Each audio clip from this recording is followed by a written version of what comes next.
John Birch Society Report. George Washington stated, "Truth will ultimately prevail where pain is taken to bring it to light." Truth is the major weapon of the John Birch Society Report. We will return after these words from our sponsor. The John Birch Society Report presents this weekly broadcast to bring you commentary and analysis of today's events. Our commentator today is Mr. Thomas J. Anderson, well-known columnist and humorist of Nashville, Tennessee, and president and editor-in-chief of Southern Farm Publications. This is Tom Anderson for the John Birch Report. Today, the straight talk message is especially for young people, but I hope you older people will listen too.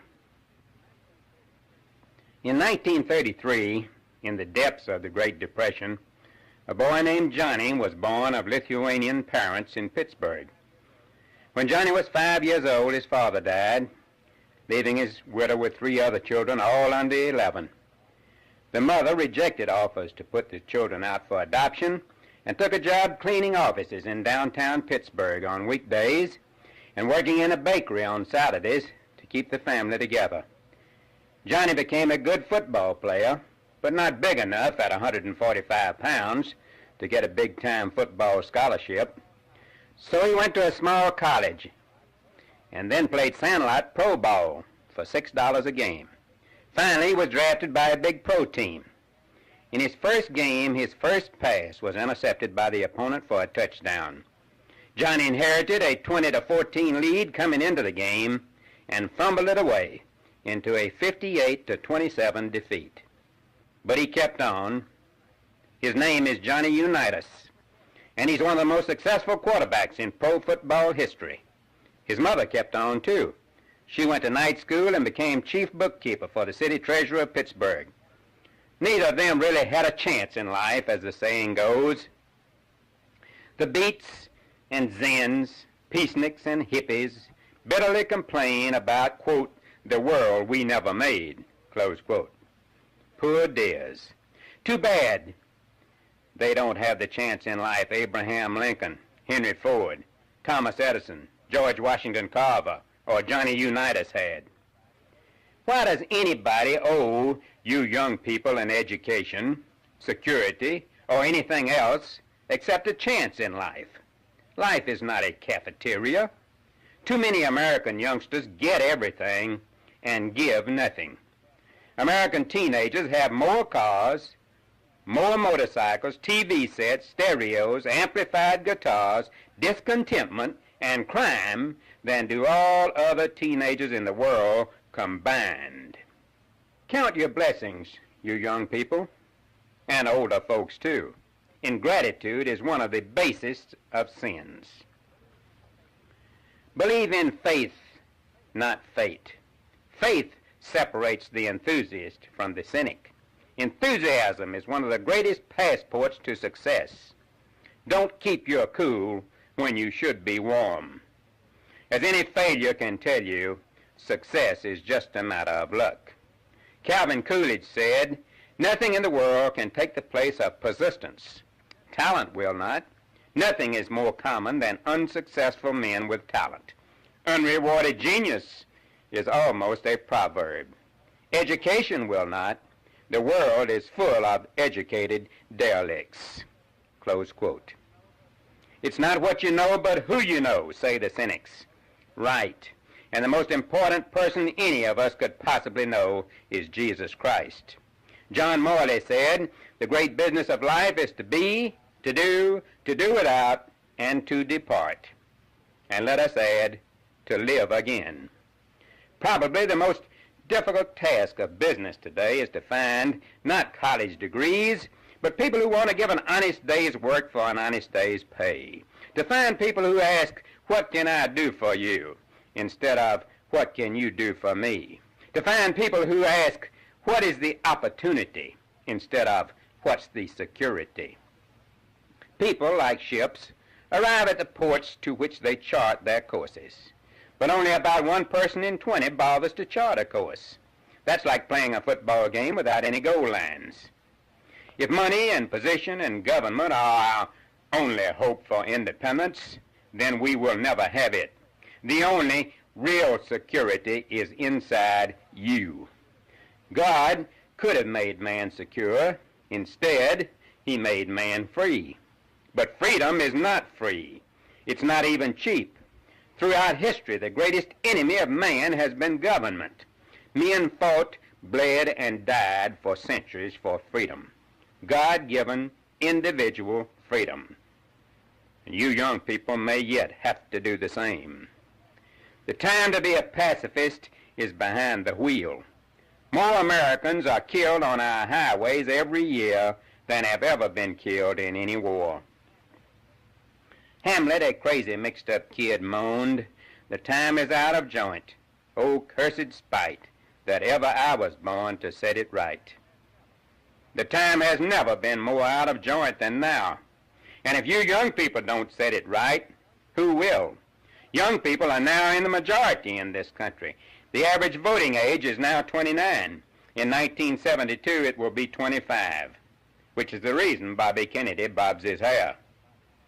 Speaking of Bobby Kennedy, it has been acknowledged that 1/4 of Adolf Hitler's concentration camp guards held doctorate degrees. Some of the most educated people are the most wicked. You have to be educated to even know how to commit some crimes. Anybody in this country who appreciates and wants a good education can get one.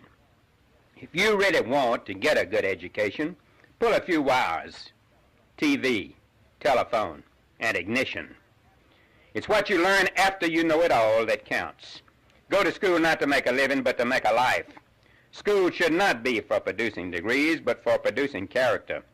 Many schools can't possibly do that because their principals lack principles. Their teachers, PTAs, curricula, school boards, buildings, and athletic programs are devoid of character. What counts most in life is not what you have in your pocket or your head, but what you have in your heart. Character is all that you are. To fail is not to be lacking in character, but to be lacking in character is to fail. The little voice inside you should be your conscience and not your pocket radio. You are what you eat, think, and do, and don't do. Someday you will sit down, alone, to a banquet of consequences. Your habits become you. Your teacher might consider this ridiculous, if not illegal, but Patrick Henry was so right when he said, "This book, the Bible, is worth all the books which were ever printed." Close quote. Religion is the root of the morality tree. Once a farmer standing on the river bank handed his son a pail of garbage and said, "Son, get on your horse and take this garbage up to the river bend and dump it in and then ride immediately back here." Incredulous but obedient, the son carried out his daddy's mission and returned to his daddy's side. In a few minutes, the old man pointed toward the water. "See that can and those bottles and that rotten apple bobbing? This river is like your mind. It becomes what is dumped into it." Every time we read a pornographic book or see a dirty movie, listen to a filthy story, we are filling our river with garbage. Some of it may sink immediately and seem to be lost, but it will turn up later on. Maybe when you least expect it, when you're studying, working, praying, sleeping. Everything you see, think, and do makes a little dent in your brain. Isn't it better to keep the garbage out in the first place? Has any river ever been improved by garbage? Have you ever thought more of anybody who told you a filthy story? To educate is to make a piece of sculpture out of a hunk of granite. To fill the mind with evil is to break the hunk of granite into useless pieces.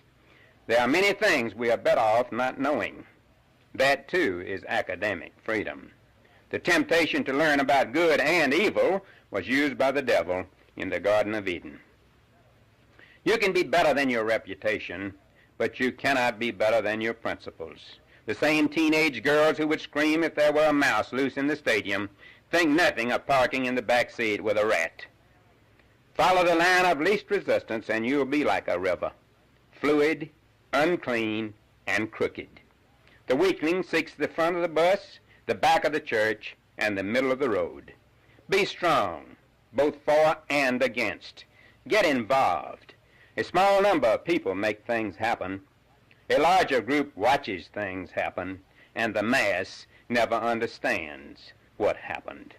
Just because the majority decides a thing doesn't necessarily make it either right or true. If recent surveys are true, and if youth continues to think and do as these surveys say, then our free republic is doomed. The open generation, according to these polls, is very discontented with life today in the United States. They don't trust anyone over 30. They say their parents annoy them. They would live away from home if they could, and 45% believe it is all right for a boy and a girl who are in love to live together. Make love, not war, is the slogan. A majority say sex before marriage is okay. Love is more important than virginity. Apes would agree with that, too. They don't want to go into business because the profit motive, they say, is wicked. This has been the greatest nation in history because of three things: the American system of free enterprise, the profit motive, the land and the climate, and the kind of people who settled and made this country. And now the collectivists are deliberately destroying the system and the free republic, which produces over 7% of the world's land and more than half of the world's goods. With 6% of the world's people, we Americans own 71% of its cars, 56% of its telephones, 83% of its TV sets, and 90% of its bathtubs. American business did this, not the government. Business did it in spite of its government, which has been anti-business for 30 years. Foreigners didn't do it, and youth didn't do it. The squares over 30 and their parents did it, and then gave much of it to the world and to you young people, neither of which appreciated it. So if you want to help the world, help yourself and your children, don't get into social work or into government, get into business. Now this is Tom Anderson saying so long for the John Birch Report.